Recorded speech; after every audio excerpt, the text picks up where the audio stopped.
Okay, what I've got now is I've got the HRC subframe for the CBR1000RR.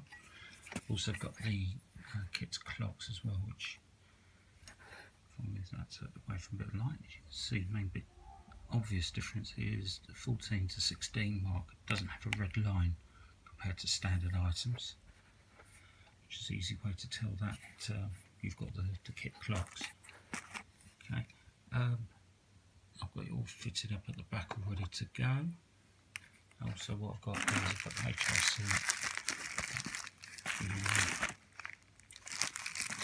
sensor.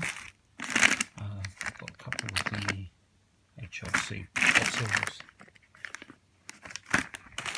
some HRC hosing,